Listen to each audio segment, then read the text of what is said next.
achieve any dream. Please don't limit yourself. Don't live your life limited. It's not all sadness and misery. Life's a challenge, but you will succeed. Good afternoon, Ryan here with the Power of Helping People Podcast 6, Episode 6. Man, this is going to be a really good one for you guys today. I'm very excited to bring a dear friend of mine up here, somebody that I actually really got close to this year. His name is Matt Johnson. Matt Johnson, I'll give you a little bit of info on him. Matt Johnson owns 9 Degrees North. He also, his past jobs were, he actually worked for Oxford High School. He was actually the marketing director of Oxford High School, a lead under Tim Throne. And, you know, I'm pretty excited to bring him here. But what's the best thing I love about Matt is he's a man of faith. He's a man of God. And, you know, I've really, been touching base with this a lot lately, but we're going to go really in depth with some stuff today. And we're also going to talk about his family and how he does things. And we're going to talk about his new business that's coming up. So why don't we welcome Matt Johnson? Ryan, good to be with you this afternoon. What's up, buddy? How you doing? I'm doing well. Well, I'm excited to have you here, and the real reason is because I've come really close to you lately, and I really think that when we first met, it was really meant to be. We were actually I want you to kind of share the story. Why don't you tell everybody the first time we met? Well, the first time we physically met in person was maybe close to probably 8 years ago, and it was just on a brief business kind of connection. You were blessing the school district by paving a playground, so we connected on a social media kind of promo event, but that was it. And it was just kind of two men that lived in the community, just kind of passing ways. But I noticed then in my pastoral journeys with my online viewership, I'd see this Ryan Austin name pop up on the live feed of who's viewing and who's watching.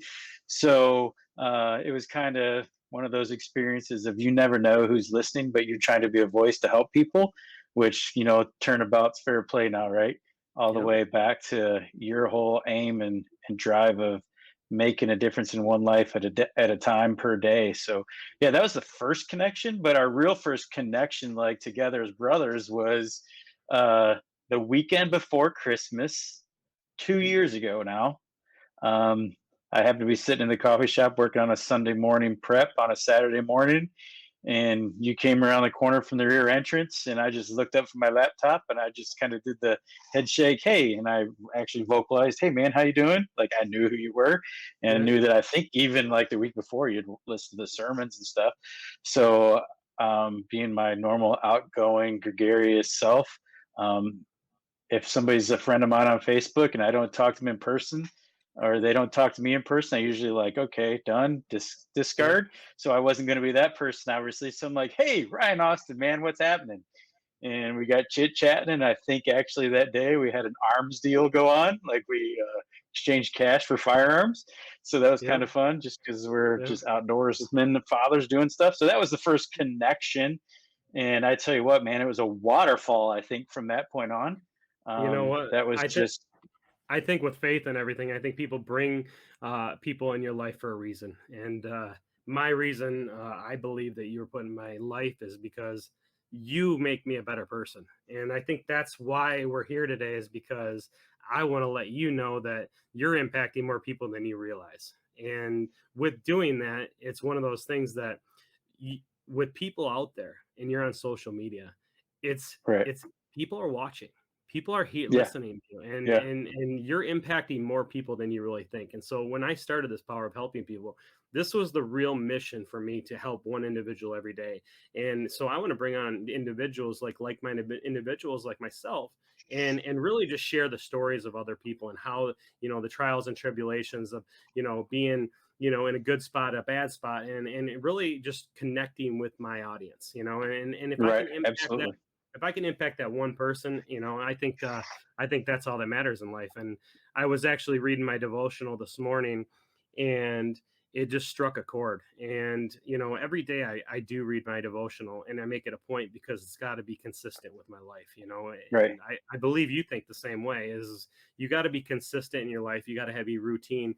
But it was telling me that good things are going to happen. And what it did was it said stand tall, and it also said that you need to put yourself out there, and you got to do what God has intended you to do. And I believe that he has more than ever told me to help one individual or as many people as I can. So when I brought you on here, I have some questions for you, but first I wanted to share something with you guys, and I'm going to read it. And just this will give you a little bit of background about Matt Johnson. And so when I read this, I might get emotional because it's pretty intense. So let me read this, and it'll paint a little bit better picture of who Matt Johnson really is. So this was a post by his daughter Maddie, and I'm gonna read this. It was a Father's Day, and I'm sure he knows what I'm about to read, but I'm gonna read it, and I'm gonna strike a chord because it struck a chord with me. It says, "I am often told that I'm just like my dad. And I will always see that as the highest compliment. My father is a loving and devoted husband, friend, and father.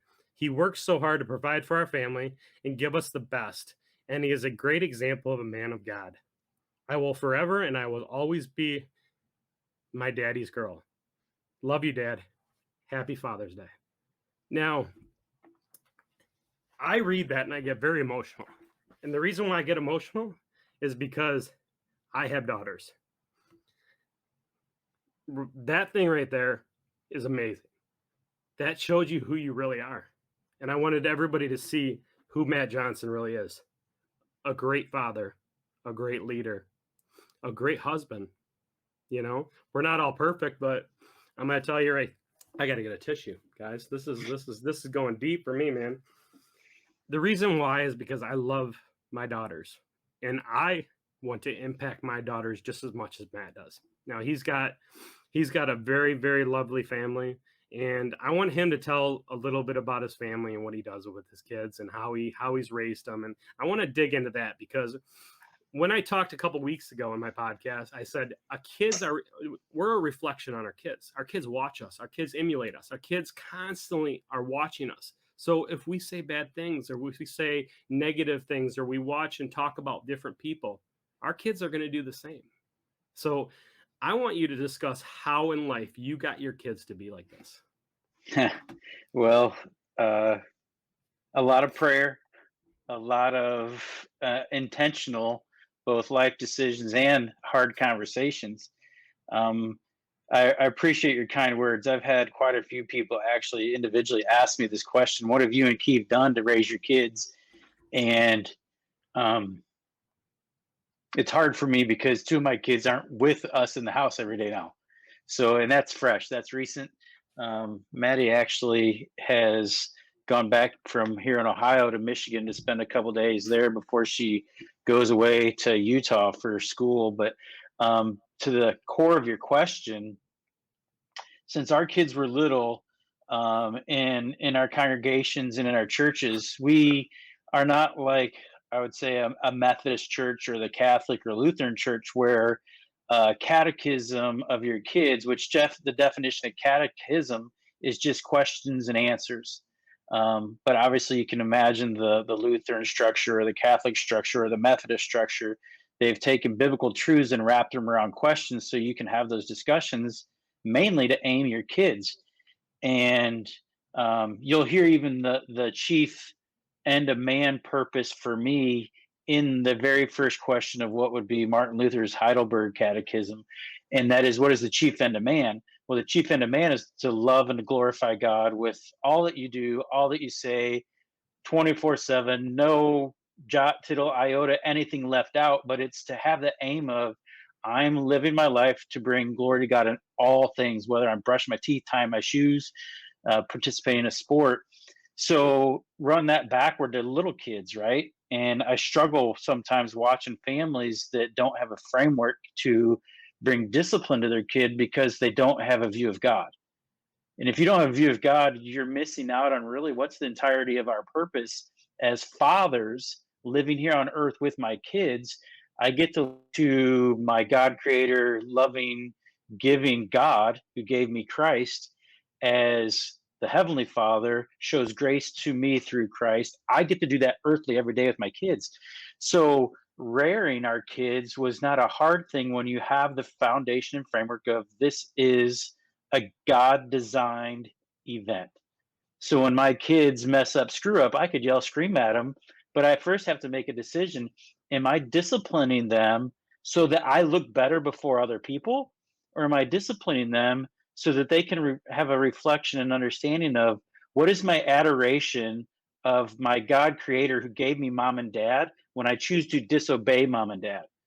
And I'm really obviously a pretty straight shooting, authentic, sometimes using the most explicit four letter words because they communicated the best in that moment of explaining to my kids, you disobeying me, you might as well just spit in my face. That's what it feels like. And they Yeah. got to shift to, okay, if I was in worship in church and all of a sudden I'm being distracted from worship, I'm saying, God, you don't care anymore. I'm going to turn over here. And our decisions to disobey our parents early on with our kids, we help them understand you're not just wrong against me. That's actually sin. And you're sinning against God. And you might as well spit in God's face. You're spitting in my face. So then they had to start to wrestle with the bigness of their decision from an early age. And they would tell you, yeah, like if we got in trouble, we lived in a little house, little historical home in the village of Oxford, and the only separate place for them in the house was to go in the bathroom, shut the door, and sit on the toilet with the lid down and wait for me. I'll be in there, but you need to think about who and what you sinned against in your lack of follow through, obedience, whatever the the scenario. So you can now see if a consistent model of discipline and structure is helping them understand where they were wrong. Man, the outcome now at age 14, 15, 16, 18, 21, and now, my son and daughter-in-law, like I have gray hair when I don't, keep it cut tight, people can see it. So understanding you're bringing them back to a reflection of what do I love and what am I choosing right now in this moment? Because we all do have the freedom to choose sin every time over choosing righteousness. And but the it, but it's status but it's quo. but it's let me point out something. It's okay to sin, and we're all Oh, human. We yeah, it's a absolutely. reflection. Yeah, it's a reflection. So what, like, I love where you're going with this. So just keep going, man. It's great stuff. So Yeah, so as parents, my wife and I, our story's crazy fun. It's God besotted, God planned, and we just are along for the ride. I even have people like somebody just texted me right now, are you hiring? Um, I would love to say I'm hiring because I'd love to have that shadow of the next person you're pouring into with me, just like you do with your children. But having those deliberate, constant, bigger conversations. I don't care that you just made me look like a fool in the middle of the auto zone as you threw a fit. What you do need to recognize is what you looked like as a child of God, committed to the call of God, what you just look like before God. yeah, And you're going to stand and account for that. And you're also going to account for your repentance of your sin. So I'm just a mirror here holding up a reflection of what you're doing so that you can see and evaluate it. And the other thing that we did with our kids, obviously a consistent discipline, a consistent, loving structure of discipline.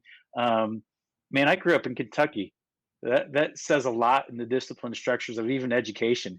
I remember the teacher pulling the paddle off the board and say, mm, "We're going to spank you right here in front of everybody."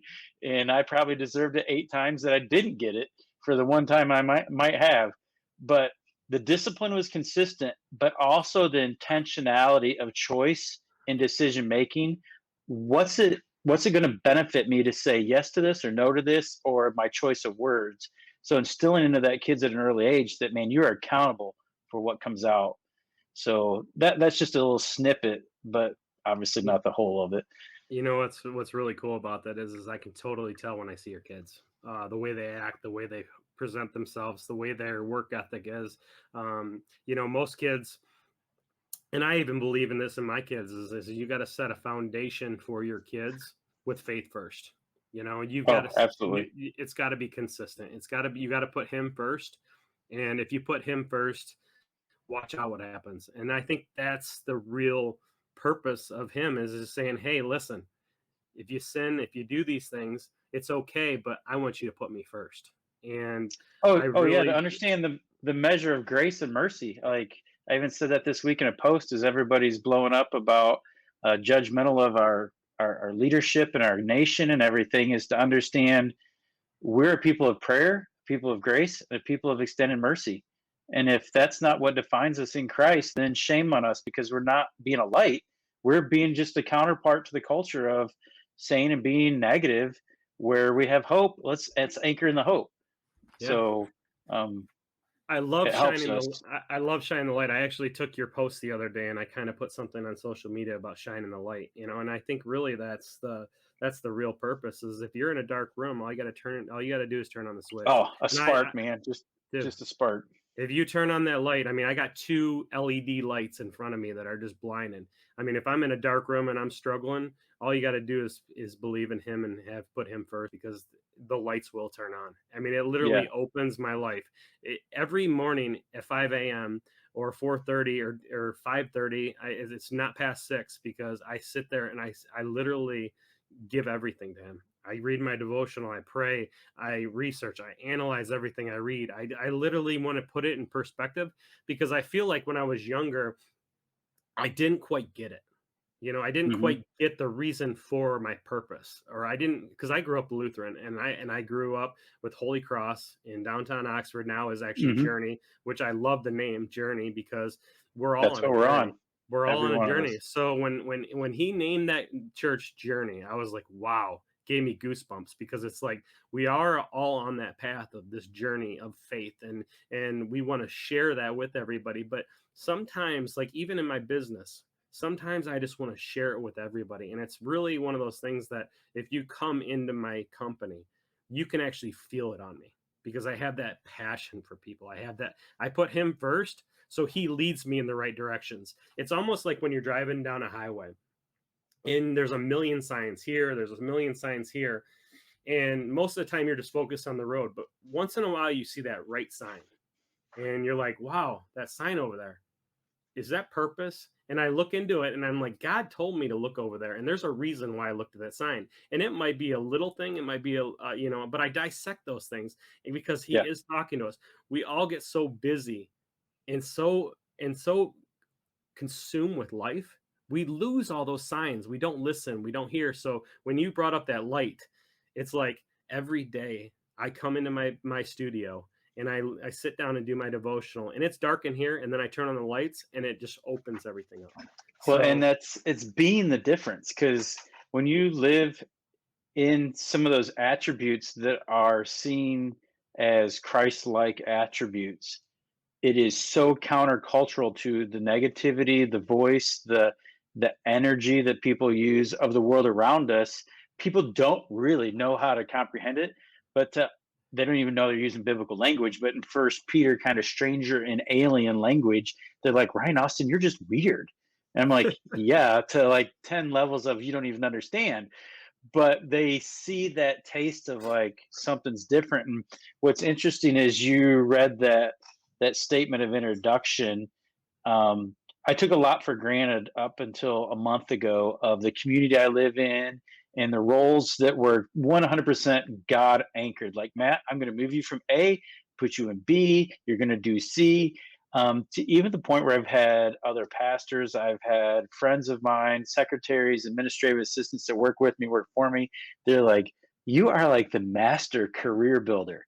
And I'm like, you have no clue. Like, I wrestle with every day, Lord, what do you want me to do today? And man, I could tell you, Ryan, story after story of praying that, Lord, what do you want from me today? What do you want from me today? What do you want from me today? One I'll share, so remind you to come back to a board member conversation. But um, when we kind of left Oxford a little bit quietly, like intentionally quietly. We didn't like get on our social media and say bye, farewell. But that was kind of intentional. I didn't want to leave a shock and a big hole that I was leaving in a job.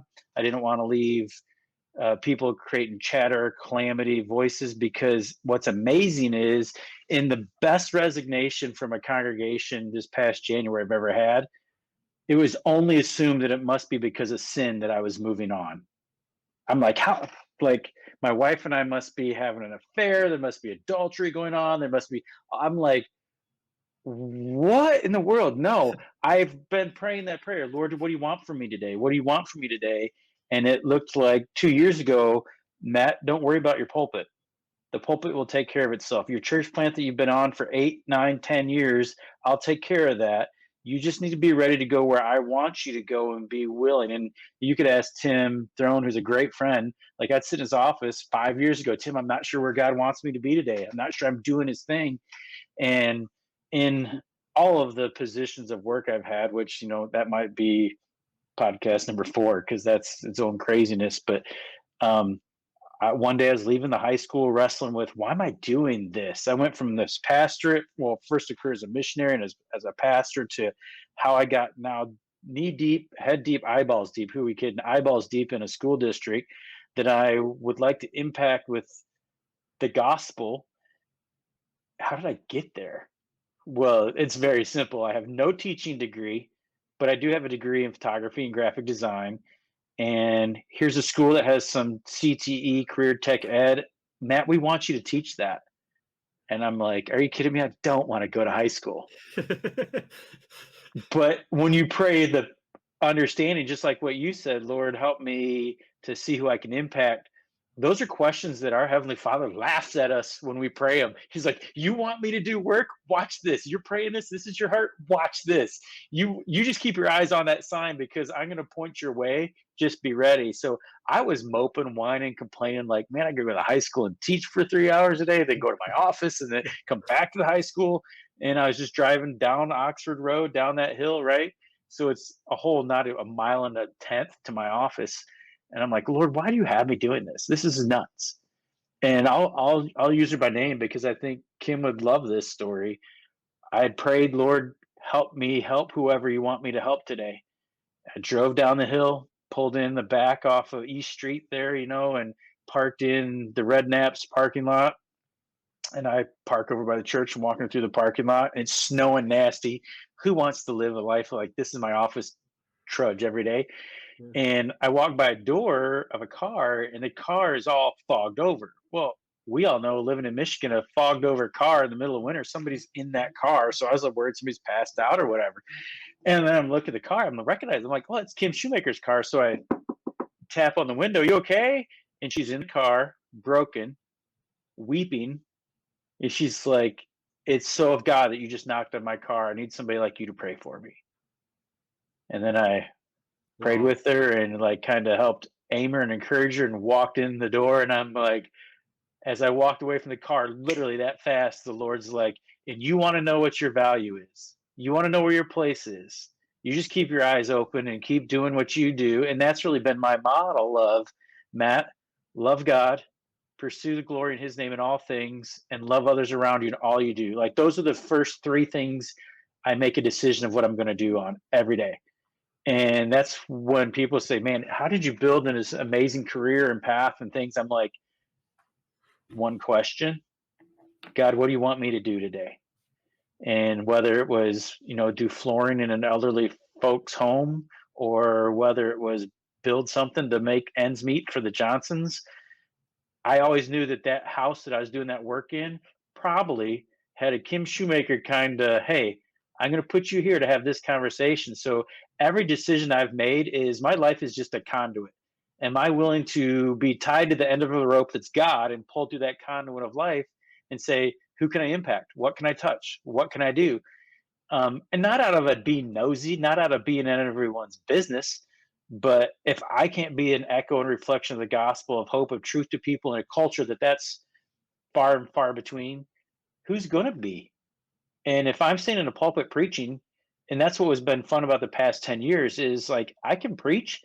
And then the person that's sitting in the pulpit says, that's easy for you, Pastor Matt. You don't live where I live. You don't go to work where I go to work. You don't do what I do.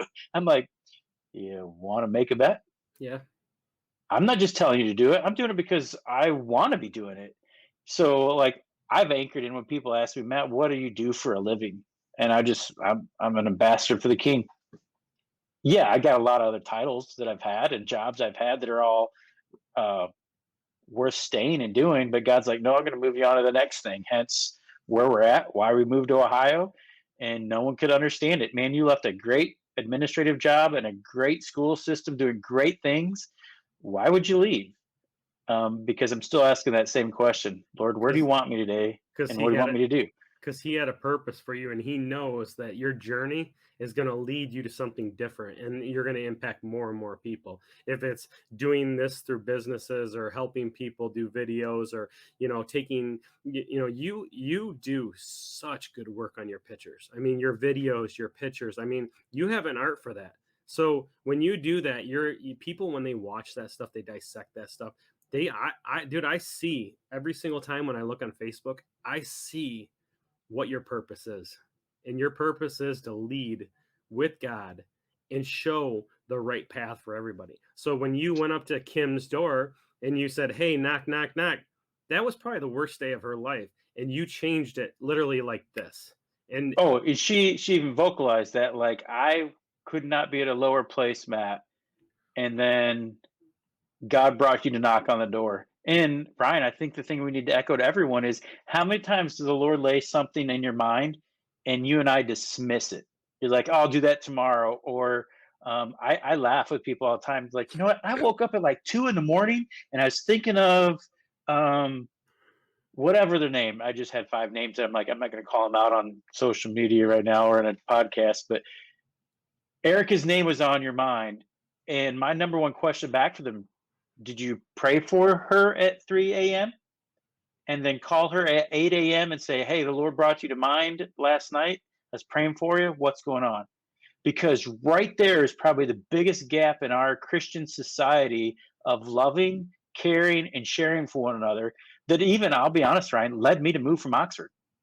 I was at a place that, and I think you and I have talked to this, pastors really don't have a big, broad audience of friends because everyone assumes I'm going to prejudge them or live with them in such a way they're like, yeah, I got to, put the cloak and garment on of how I really am or who I am, because, Pastor Matt. And I get Pastor Matt said to me all the time is like this flippant measuring rod of either I can't say that or they can't say that or something that's going on. So to your point of what Maddie had written and what others had said when we did let others know that we're leaving Oxford, my wife actually said to me at one point, she goes, too bad the relationships we've had with people aren't like they are as we're leaving today. We're sharing the appreciation, sharing the, hey man, you went the extra 25 miles, not the extra mile to help us. Why would you do that?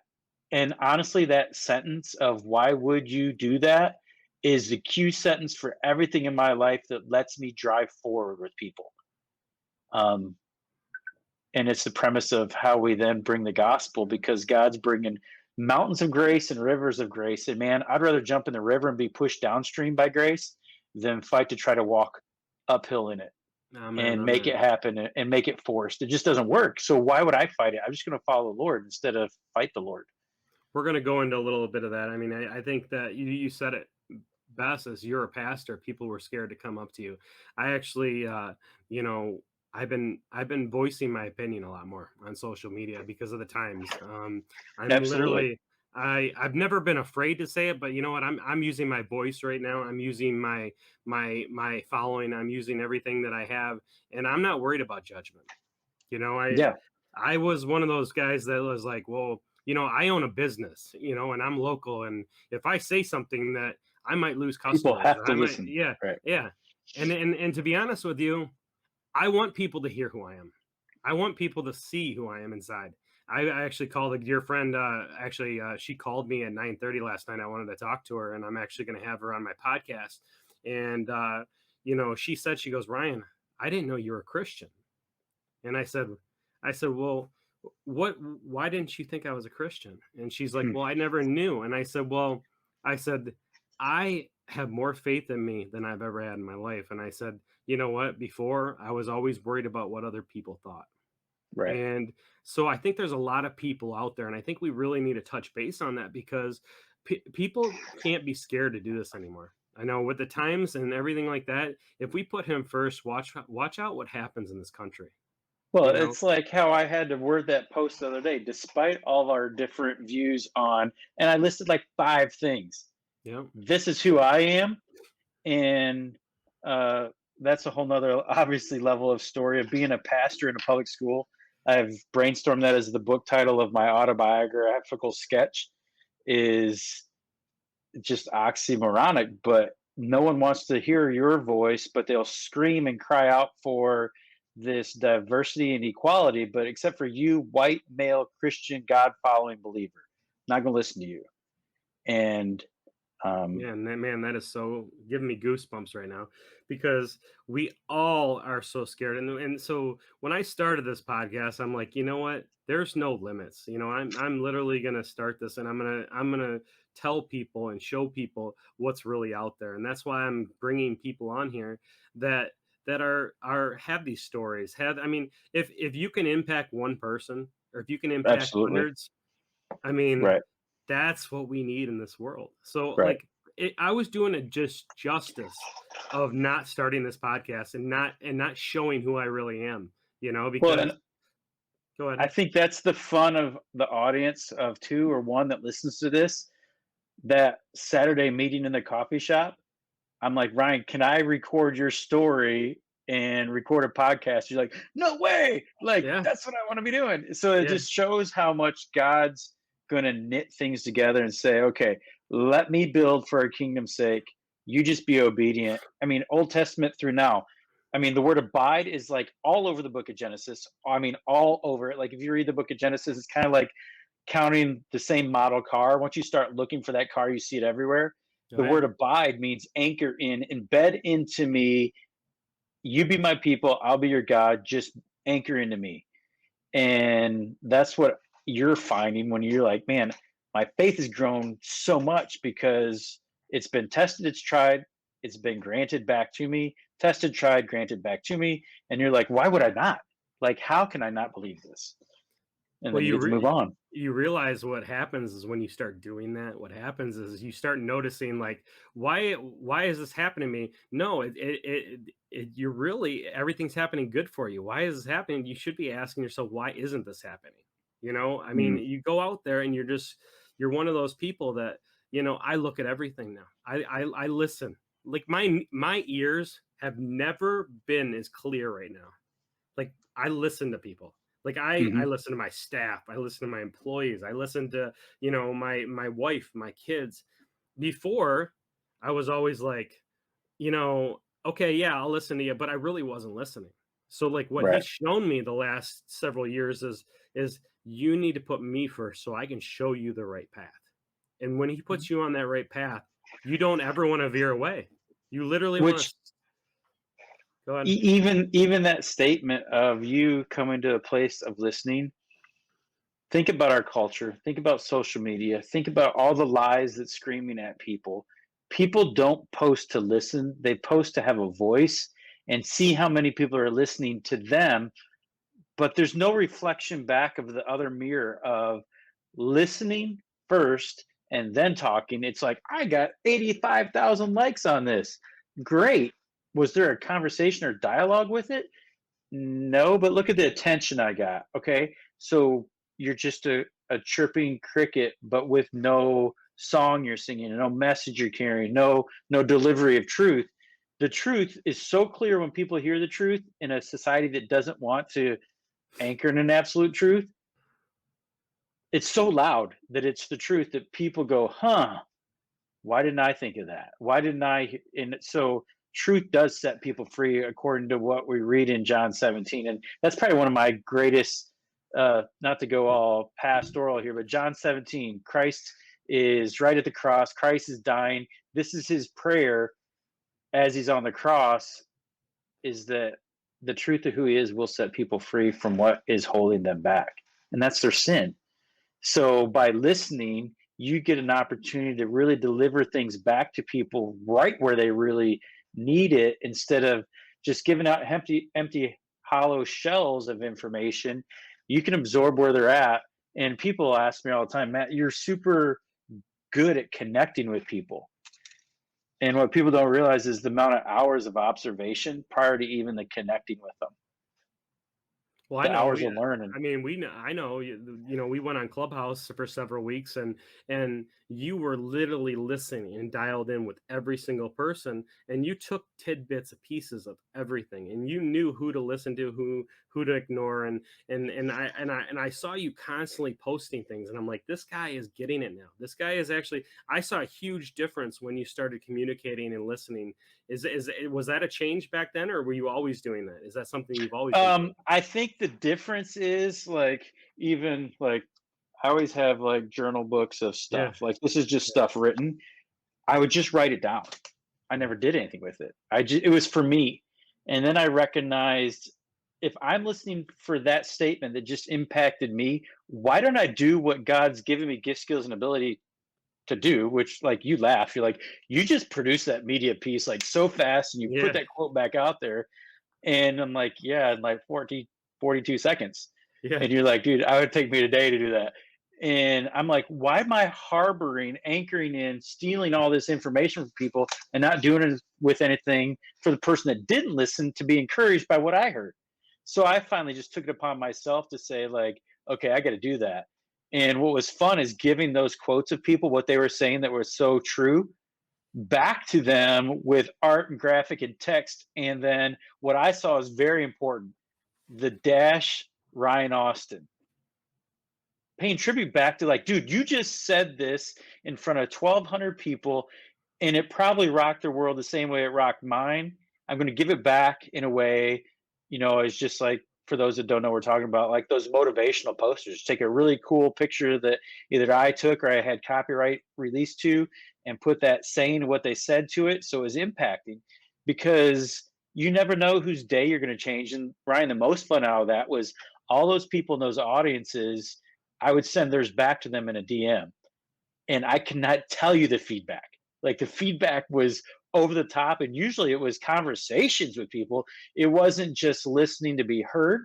It was then ongoing conversation of, like, who's this guy creeping into my Clubhouse room?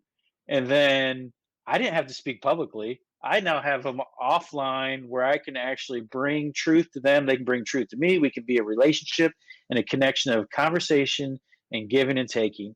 And obviously, you've introduced me to some great people like Brian Hess. Like, I feel bad when I don't log in to listen at 7:30, 8 o'clock, because one, I want to encourage him, which he and I've worked hard to try to just take my pastoral experience and being like, man, I'm out here on an island, I'm by myself.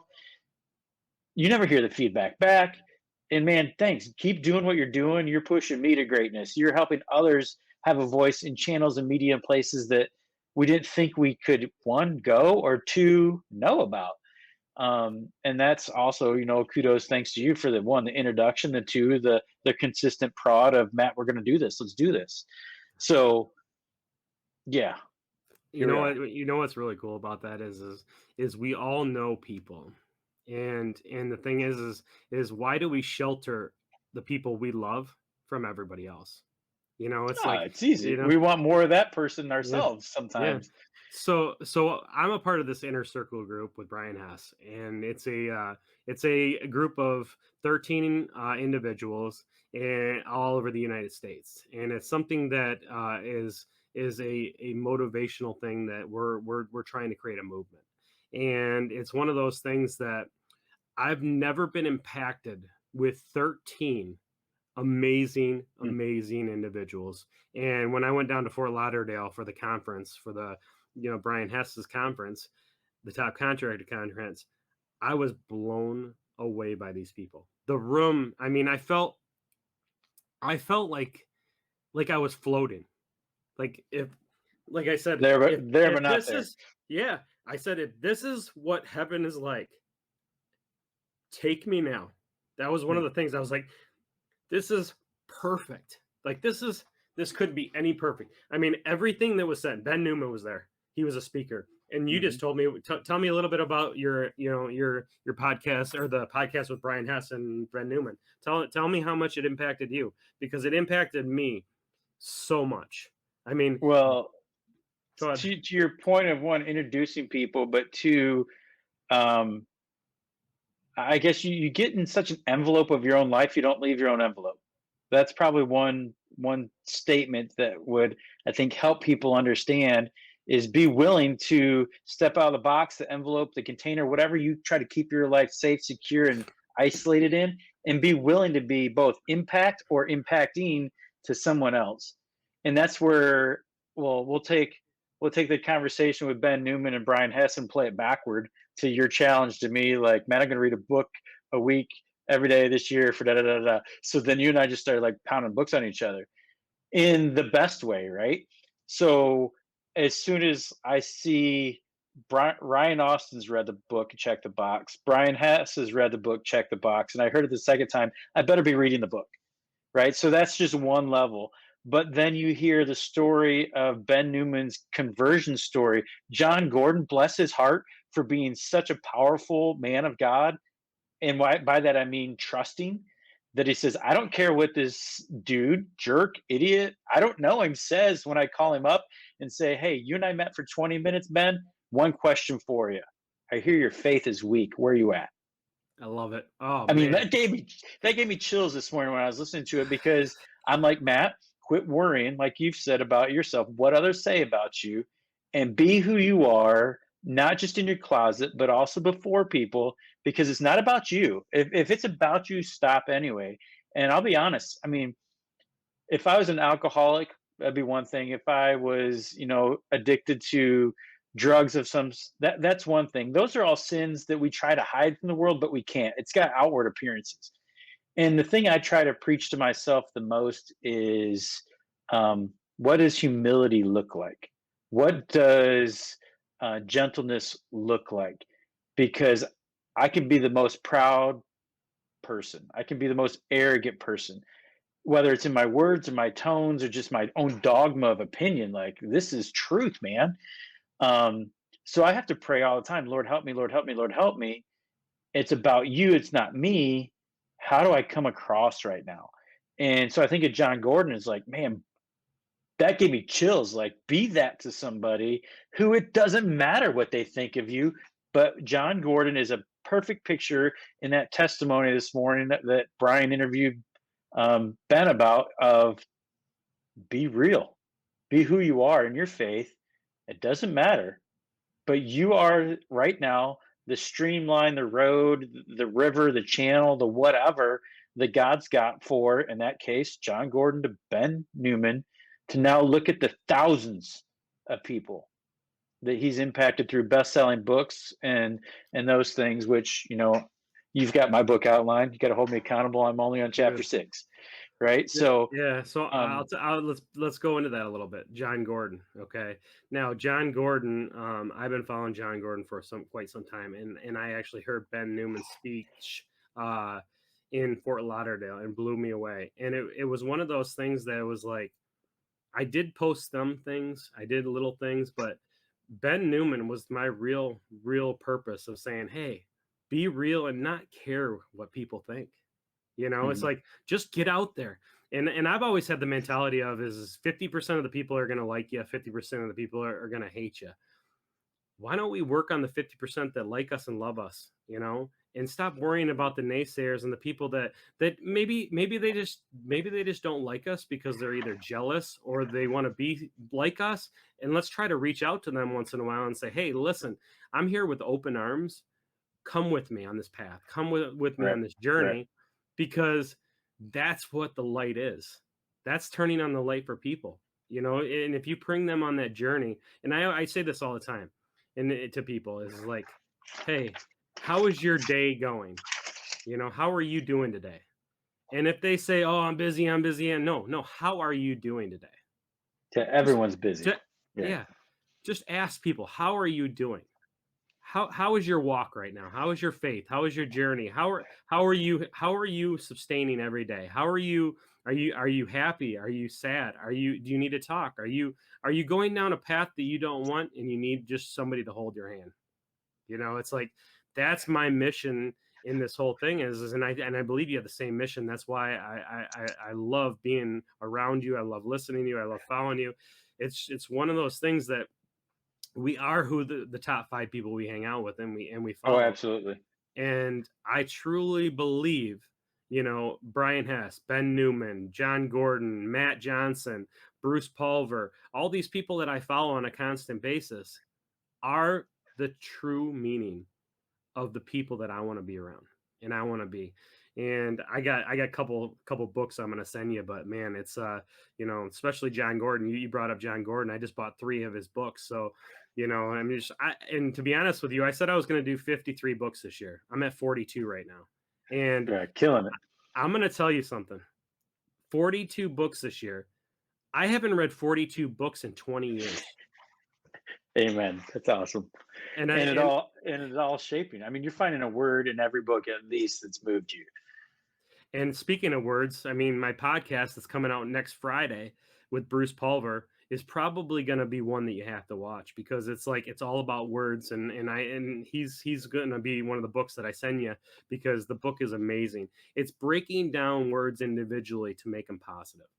So every morning this guy wakes up and has a word and he breaks it down, and it's all faith. That's awesome. It's amazing. And he has a podcast that he's with on Wednesdays, but this is something that, we need to start looking at. We need to start following. We need to start, following these people and just feed our knowledge, feed our faith, feed everything, because, the 5 people that I want to be around are the people that are walking on the same journey as I am, and I think that's what's real. And why don't we go into a little bit? I know we've done the space path.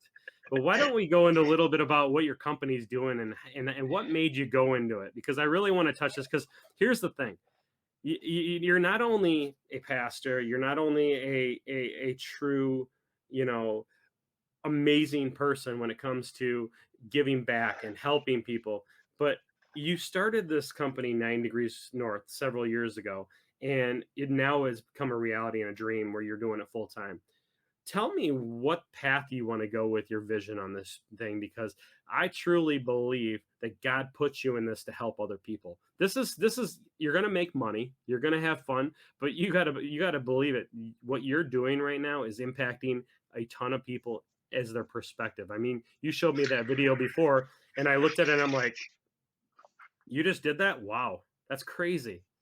That's awesome. And people look at that and they're like, dude, this guy has a talent.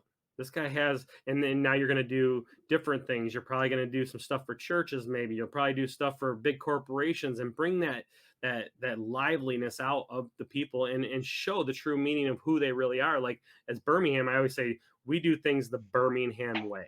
Okay? Yeah, absolutely. And people are like, well, what's the Birmingham way? The Birmingham way is doing everything with honesty, integrity, and being loyal. And having family, and that's the biggest thing that I truly stand by. But tell me a little bit about what 9 Degrees and how it was developed, and what's the real purpose of 9 Degrees? Well, the whole story is long, but it's kind of interesting. It goes back to all things are traveling through that conduit, right? And they all have a purpose to reach people and to help people be aimed back the right way. So 9 Degrees North, the main logo is the middle of my shirt, right? But topo lines, so this is obviously the map of that is from an area I hunt out in Idaho, and it's vertical, straight up and down, crazy. So you can't just go hike it. 9 Degrees North came out of the basement of my house there in Oxford. A buddy of mine had left the work he was doing, and I had been doing a bunch of barn reclamation carpentry for my house. And he's like, what can I do to make some money? I'm like, dude, people pay a ton of money for reclaimed barnwood furniture. And which, Ryan, my kitchen table is this 140-inch by 55-inch wide reclaimed oak barnwood kitchen table that I built. And I'm like, dude, Jason, man, people pay big money for this. I think you need to do this. I'll help you. What do you need? I'll be the north version of 9 Degrees. You be the south version. So my company, 9 Degrees North, was I'll do the marketing end of things. You do the building of things. We'll come together. We'll treat it as 2 different companies. We can spin some stuff off. That'll help, da-da-da. But my work in the school district, I was done using ad agencies. They were just wasting our dollar. They were driving prices that weren't driving any market value. There was no work to be done. And I don't want to jargonize the story, but what they were providing was not what we were paying for. I was paying for what I felt was nothing, but not getting the results. So at one point, 9 Degrees North then took okay, I'm going to follow education, Ben. So 9 Degrees North is the elevator speech I give people is, out of my experience, this is all grown. So my question for you in the elevator is, Ryan, if I had a briefcase worth $1 million in it, and you can meet me at the North Pole, what are your 2 things that you'd use to meet me? And I've asked you this question, so I'll just one-sided monologue this. Yeah. You'd say to me, well, I'd use a compass, and some people have said a helicopter, snowmobile, or whatever, something to drop me off at the North Pole. And I said, congratulations, you're 500 kilometers from me at the North Pole based on the tools you chose, one being a compass. It points to magnetic north. I'm actually on the North Pole. I'm about 500 kilometers off of where you're at. So the average on a map, there's the angle of declination. That's the difference between magnetic north and the North Pole. I'm an outdoor junkie. Sorry, that just comes out. But the average of that is about 9 degrees from true north. So you can already hear my life story in this, and you can hear the business name. My subtitle to 9 Degrees North is aiming people the right way. Wow. You can now see where 9 Degrees North is a whole lot more than helping people capture more return out of their digital marketing and their marketing spend. It's also coaching, shaping, aiming, living my life mission out in the work I do, loving people. So 5 going on 6 years ago now, that same friend had some people reach out to him, hey, can you help us launch this new business? And that would be Rogue Bowstrings. And he goes, I can try, but it quickly became, no, here, call Matt. Don't let him tell you no. Tell him I told you. Get him down here, which happens to be in Ohio, which happens to now be where Keeve works.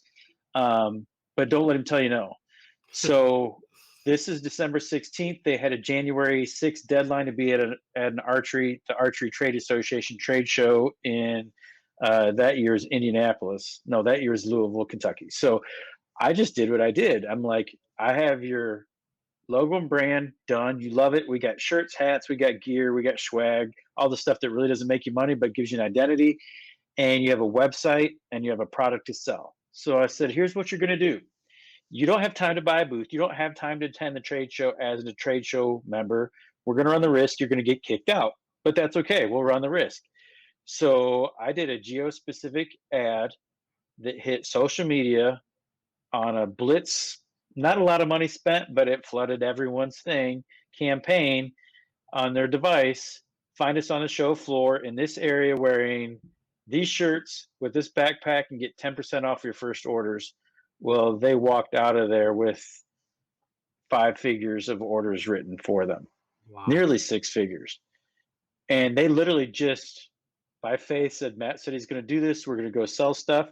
And I'm literally, Lord, you better make him busy. Lord, I'm going to try my best to make it be floodgates on them. And from that moment on, they're like, Matt, we don't care what you say. We don't care where you go. You're going to be our guy. You're going to help us. And there's about a year where I let them, they hired a social media person with my help, and I just let them go. So like, it was quiet. I would touch base about once a month. So that was the start of me using them as an experiment of how can I do this? And the owners, both Joe and Jesse, said, how much do we owe you? You've not written us an invoice for anything. And I said, you don't owe me a thing. Because why? I had a job. I'm getting paid. Yeah. I don't need income from you. But what I have now is a platform to hang the gospel, to live with you and live with you in such a way that you're like, you're my dude. I don't care what anybody else says. You're our new BFF. Yeah. But I want them with the gospel and the tools God's given me to live with people and pour out major blessings into their business. Now, today they pay me, especially now that I live and breathe on 9 Degrees North income. Like, thank you that they do pay me and have a contract. And at the same time, I was able to go to a bank and say, I just left everything I have in Michigan, and bless the Lord, I have no debt on anything to my name. And I moved here to Ohio. How could I apply for a mortgage for a home? Oh, you have no debt? Yeah, I have no debt. And I have money put down. I have exactly. You have no debt and you have money put down more than 20% of the house. We'll loan you anything you want. Yeah. And I was like, I have nothing besides these 5 contracts to give you. And they're like, it made me quickly become aware that God's got me. I don't have me. God's done Mhm. what he needs to do to bring me forth. So 9 Degrees North started out of a need for the school district. I'm done paying big money. In Oxford schools, when I started in 2010 under Dr. Skilling, was 3,200 students. My last number that I knew when I left the district in the end of June was 7,700 students Wow. in a community that's barely really grown. It's about the same number as it was 10 years ago. Waterstone's just now birthing out to build their new homes. Hence, you're going to be the beneficiary of one of those, right? Yeah. Yep. Um, but the district hasn't grown in its presence of people there, but we started to build it the right way. So my mind, entrepreneurial, 9 Degrees North is really business. And so with Dr. Skilling and Tim Throne, I said, man, I'm just going to join you guys. I worked for a year as a contractor for him, and it pretty much turned into, we don't care what you say. We're going to retain you full time. And that's when I rolled into that director of marketing and communication for the entirety of the district, worked directly to the superintendent, quickly morphed into you do know how to handle yourself in a camera situation. You do know how to talk slow enough to present the facts. And Ryan, the number one thing, and I think you would agree to this, it doesn't matter what I do. If my integrity is ever at jeopardy or in call, I'm not going to do it.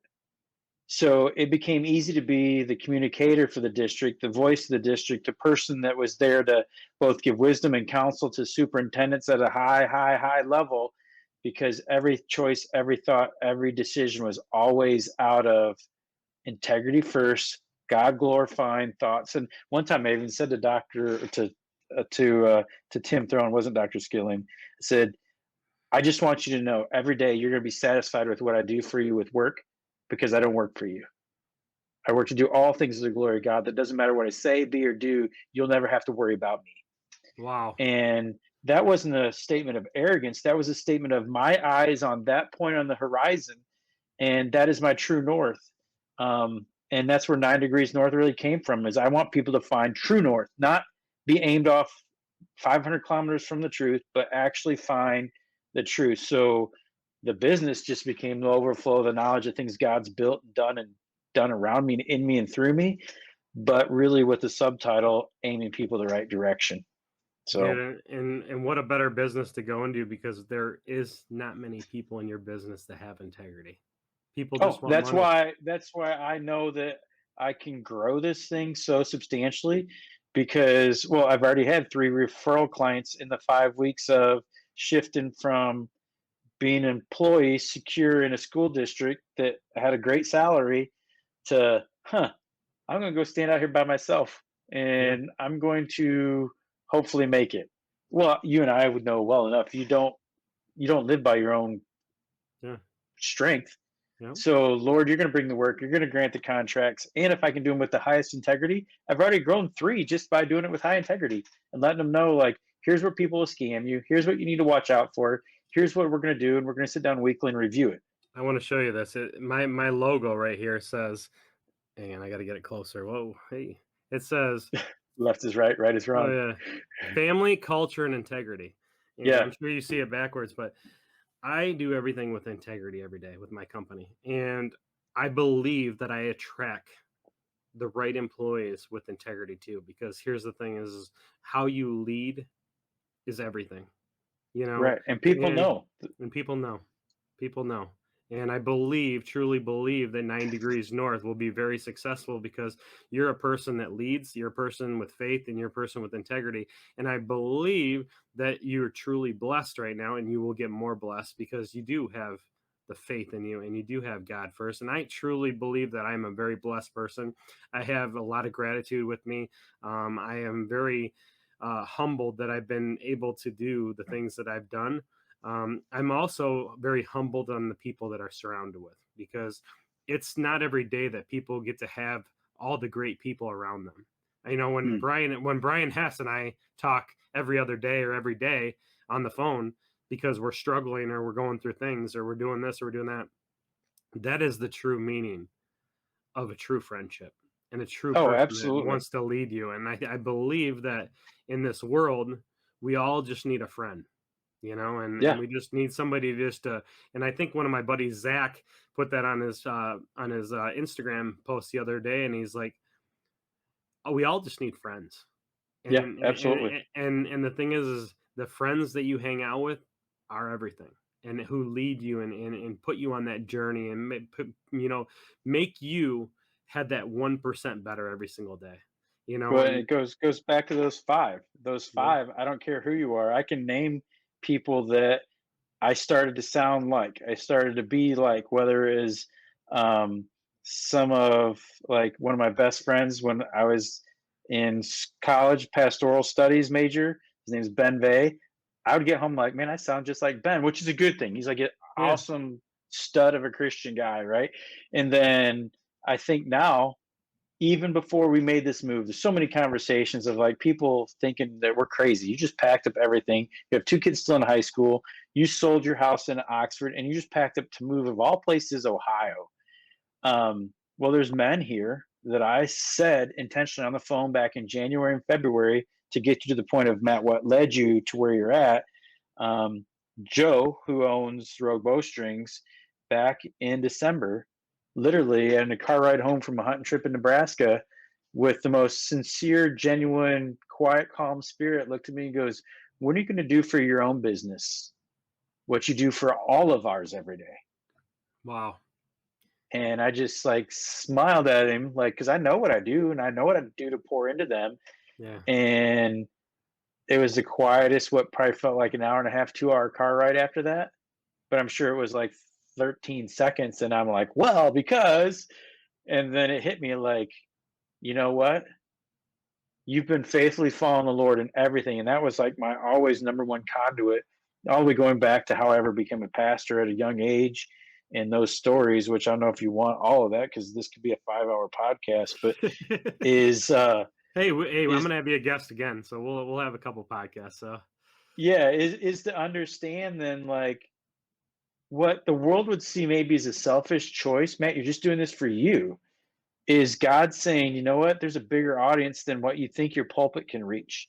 I mean, there'd be days that my little congregation of 45, 65 people at New Hope Church of Oxford would have 120. There were days when there'd be 1,200 people during COVID listening to my online sermon. And I'm like, holy cow, like, Lord bless you for making reach out of this. yeah, But I'm not worthy of 1,200 people listening. Like, actually, it gets kind of scary. You're like, wow, there's accountability. There's all kinds of things that come back.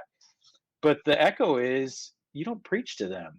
You don't make choices for anybody that's a them. I don't care who they are. Lord, this is where you want me to go. So, um, my other friend down here didn't even know that other conversation.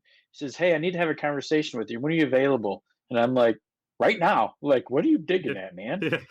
yeah. And that was more of a Lord tripping, intriguing. Matt, what are you doing? How are you going to be obedient? And it's Matt, I need you to come run your business. And this office is his office. This is in his building. But I want to house you as a contractor in my building to grow your business in my building because my people need you. And you're like, what? Like, your people don't need me.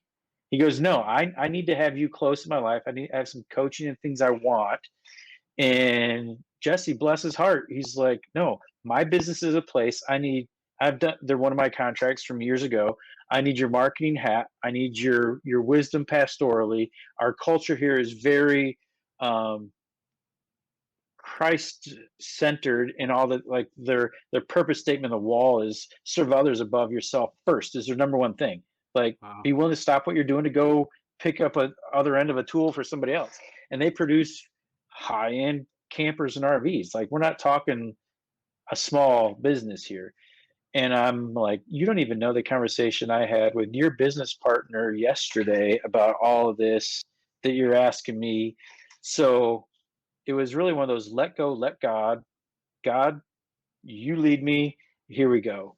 And the journey's been crazy fun. Like, not knowing how you're going to go from the salary you used to have to a reduced salary to pay for college for a kid to have a wedding for your son. And God's like, no, I got this. Just watch. And you're like, wow. Okay, here we go.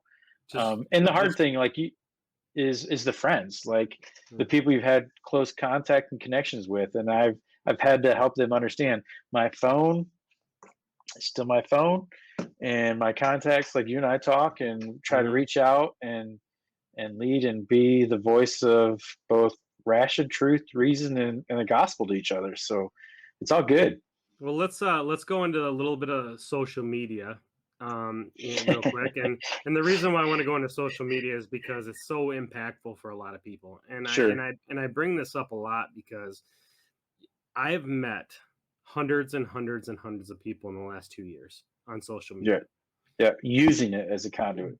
just using it as a true roadmap for where I Yep. want to go. And the Yep. reason why I do that is because he is putting me on this road because he wants me to be around people to help people.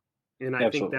I think that's why you left to Ohio, because he Yeah. told you there's a better purpose. That building you're in, that owner, he is the true meaning of why you're there. And Oh yeah. the real reason is because he needed the faith in his life, and he knew that he had to have you. And now you're going to bless all his employees, you're going to bless people that he knows, you're going to make him a better person in order for him to bless people and to show people the path. So it's not just because, like you say, a lot of people, they say, well, why are you leaving, why are you doing this? Yeah. Because tr- the truth be told is because he told you to go to maybe a better person for other people, and Absolutely. that's Yeah. I truly believe. And we were talking about this in my sales meeting today, and it was a very impactful sales meeting. The reason why is I used a little stuff from Brian Hess, and I use stuff from him all the time because he's got a podcast on every morning from 7:30 to 8. It's called The Morning Perspective, and every day I listen to that. It's a part of my routine, because if I don't get it, I feel like I'm empty. And it's Hmm. like there's a lot of things that I do, just like if I don't pray in the morning, just like if I don't do my devotional, I don't start my day out normal. So what I bring back this to the social media stuff is all the impactful people. I mean, I've had talks with Ben Newman personally. I've had talks with Glenn Lundy. I've had talks with a lot of people that I've been following. And speaking of that, Glenn Lundy's having a great event in Lexington, Kentucky, and I'm going to send you the dates. But I would love to drive down, swoop you up, and go to the conference. But it's called For God's Sake, and it's about business leaders. And I really think truly that if you and I went together, just watch out what would happen in that room. It's like, I feel like you walk in there and there's spotlights on you, and you're just like, you're ready to go, and then you listen, and then you just impact as many people as you can in that room. And so when with social media, how many people have you met, and how many people have Oh encouraged man. you, and how many people have really changed your life and impacted you in social media?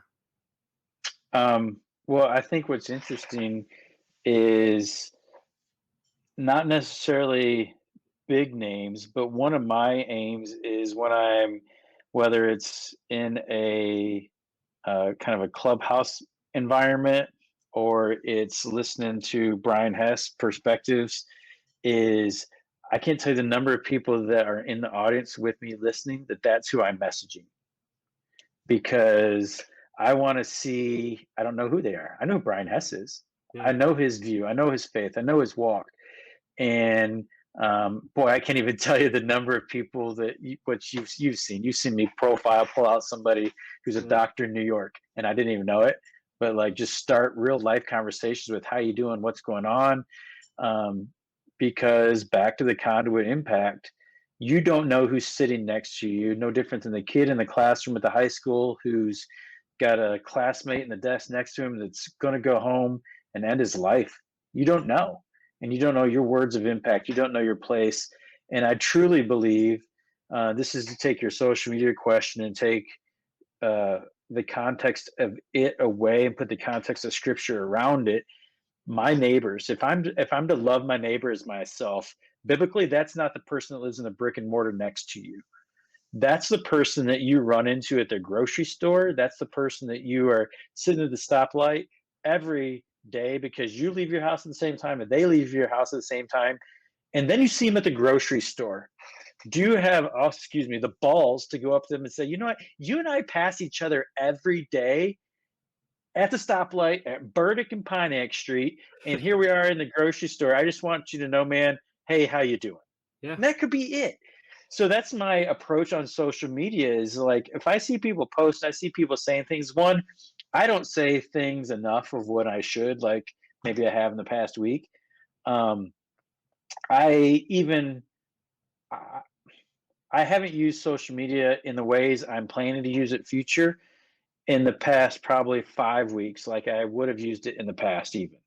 A lot of people have said to me, Matt, you've gone radio silent. What's going on? Da da da da. Well, I got a lot of moving parts right now, and my own world isn't my own priority. My two daughters who just went to new high school this week for the first time, they're a priority.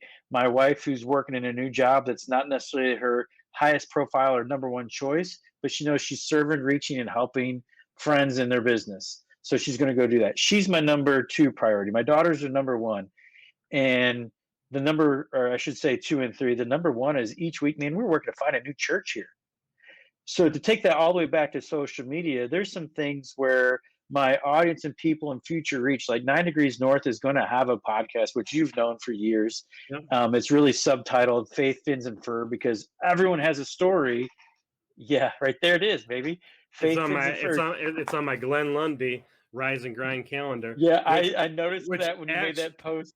which is When actually you, pretty cool. I want to show you guys something. So literally, like I write in this thing every day, and I mean it's just full of just scratched up. But I want to share this real quick. It says I literally write this every single morning, and I wanted to show this, but it says who loses if you don't win.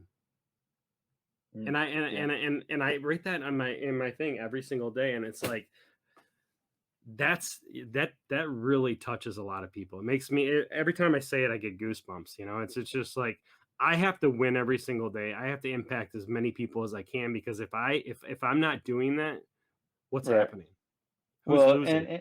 and you're in the use of social media today can either be a negative, like people will let it be, and it's all used in negative voice and negative connotation and uh, gossip and slander. But the pandemic did one thing for me, and that pandemic helped me understand, dude, this is a platform that's free where people can choose to dismiss me, set me aside, whatever. But my church needs me to preach to the camera for the next 50 Sundays. Who would have ever imagined that, right?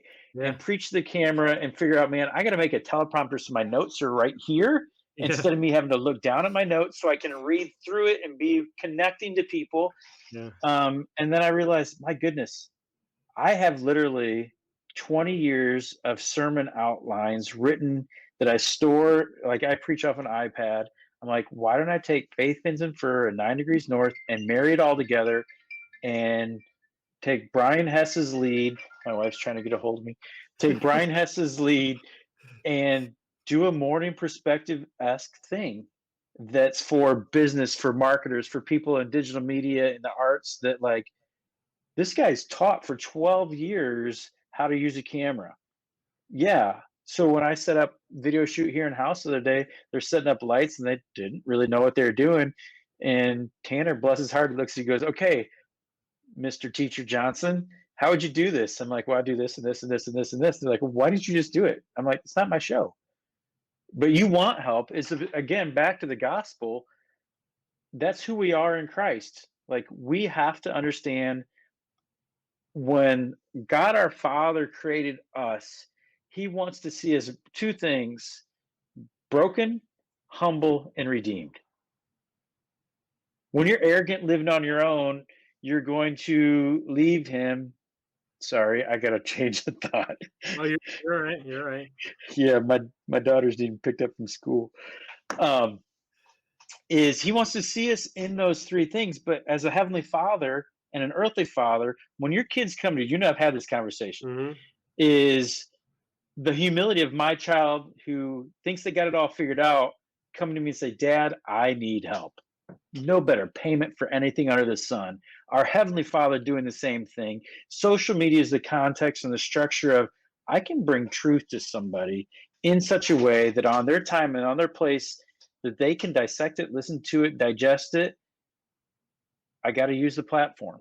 And it goes all the way back for me to pastoral studies days in college, a visiting professor from Romania, of all places, where you got to list to me 30 ways to teach somebody about who Christ is. And I'm like, 3? Can we do 3? I'm like, 30? But then I look at that same context today in social media. I'm like, why am I not doing this yet? What am I waiting for? What Hey, people say about me? so I'm gonna hold you accountable, okay? And I've already been a You- guest on you, but You're good at that hey, too.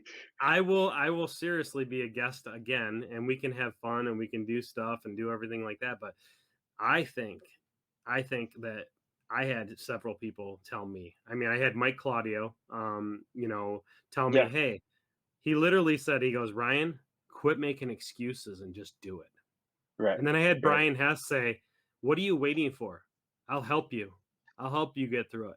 I'll help you do right. this. And what's really cool is he's actually going to be a guest on here in a couple weeks. So That's awesome. I am excited about that. But one thing I really truly needed was somebody to just say, you know what, Ryan, what are you waiting for? You have so much joy and so much grace to give people. Why Yeah, are you wasting that? right. It's like, so you look at these things and I see so much grace and so much, you know, greatness in you, that why aren't you doing it? It's one of those things that I did this and I said, I'm going to do it once a week. But my thing is now I'm going to start stemming off and doing like one or two episodes for 10 or 15 minutes about what I feel is going on and how I feel that we need to change things, or if I do this. And I just want to be real with people. I want to Yeah, show, absolutely. I want to show really who Ryan Austin is. And I think what people really need to know is, who is Matt Johnson? Who is he, and what is he going to do, and how is he going to do it? Because I really truly believe if you did a one time a week at first and did 2 or 3 times and just transitioned yourself into it, it would be an amazing thing. And I'll tell you right now, I'd be the first one to watch it every single day if you do it every day, or if you do it once a Just for week. the I'd still, comedy of it, dude. or like, what is No, this no, no, idiot doing? no. But because you got to understand is I did this. I did this podcast for a purpose, and the purpose really was not just to help every single person, try to help one individual. It was also to help myself. It was to help myself to be more more on point, and really just stretch my learning, Mhm. because you learn so much from people. Right. This conversation, I've learned more than I have in the last 5 days. So when I really dissect things that are going on, you really see the joy and you see the grace in everything in life, and how God intended you to be, because you don't go every single day in life and just go through your movements and go through every Right. single, Right. because I think it's, I forget the quote. I'm gonna mess it up, but it's Ed Milet says it. It's like something like with a mirror and something, but it says it says, you know I knew I was gonna forget this, but um whatever, it is what it is. But I'll post it in the comments. But it's one of those things, is you look in your reflection in the mirror, do you like what you see? It's something like Yeah, that. And it's absolutely. like, I was looking in the mirror for years and saying, I don't even know what I'm looking at. And now I have a Right. true purpose. I look in the mirror and now I say, you know what? I look in the mirror and say, you know what? You're going to go out, you're going to impact people's lives, you're going to look at people, and you're going to look at people and listen, and you're going to learn from them, and you're also going to help them. And I Yeah. truly believe that every single day, because that's what I was missing. I mean, I never looked in the mirror and saw what I liked. Yeah, and you definitely don't want to go out with regrets of things you didn't accomplish or didn't do or didn't even try or start or so. so I was pushed by, a very couple individuals, even you. I told you 2 years ago I was going to start this podcast, and look, now I'm actually doing it. I'm on my 6th episode with you. So it's like, it's one of those things that I had to do because I was done making excuses for myself. And we Right. all get so busy, and all of a Right. sudden we make excuses, but I'm done making excuses for time. I'm done making excuses for busy. When somebody asks me, you know, how you doing? I say, I'm very grateful. I'm very happy. I'm ready to Right. lead. I'm A ready real to, answer. dude, a real answer. I'm ready to be the person that God intended me to be. Not I'm busy, I'm swamped with work, because that's not a true answer. And I think Ed Milet says this in his podcast once in a while, and that's why we take this stuff and we take it in and we bring it out to where it can impact other people. But if you're not following Ed Milet, or people aren't following Ed Milet, I mean, he has been one of the most inspirational people in my life the last year. And the reason why that is because I pretty much call him the GOAT, because Yeah. he has he has God in him. You can when I saw him on stage, I literally had goosebumps the whole time. He It's the passion, it's the energy, it's just the pure just gift of God, just praising him and saying what really is true to him and being real. Right. Right. Because a lot of people, that's the biggest flaw they have, is they don't want to be real because they want to be somebody else. They want to be, a celebrity, or they want to be this, they want to talk like this person. But what we really need to do is we need to take everything that people say and we need to dissect it, and we need to put it in what Ryan would say, or what Yeah, Matt absolutely. Johnson would say, or what what what Jesus would tell us to say. You know, Mhm. how are you Yeah. going to impact people? So, you know what? I want to wrap this up, and I want to truly say thank you for your time. And this has probably been one of the best podcasts I've had, because to be honest with you, I felt like God was in the room, and it gives me goosebumps saying it, but this podcast is going to change people's life. And I truly Well, believe and that. So, I a while ago when we first started, I grabbed my just memo book that I write stuff mhm. down in. But when we chose to move, it's amazing, the voice of God and how people discern the Holy Spirit, or their own indigestion, whatever you want to call it. But the word that I have written, it's favor. I got my password to my screen on there too, but uh, favor, meaning abundance, and not translated as dollars and cents, but understanding when a cultural understanding of the Old Testament, when a father would pray a blessing over his sons or daughters, the favor of the Lord upon them. And Ryan, I cannot tell you, since making the decision to leave Oxford and pursue my own business for the glory of God, to help people with their limited finances and funds to reach to grow their business. Um, the word favor has come to me in conversations, whether it's a friend of mine, Mark Wittenberg, who he and I are working to figure out a way to change really medical sales and marketing, some things there. The word favor and abundance and hand of God and favor has come to me, I bet you, 85 different times in conversation, with every one of them a different person. So I trust that Oh, this podcast is recorded with the same kind of grace and favor, that somebody's going to hear this and have to be led to reach out to either you or me to say, Matt, help me understand this relationship thing, this understanding God as Father thing that you and Ryan speak of, because there's nothing that we will do on this earth that's more important than coming to faith, because God's starting to mold and shape and move and help you get to the place where you can let go of past baggages and say, okay, now I can run, and I can run freely without the weights that do ensnare and entangle and drag me down.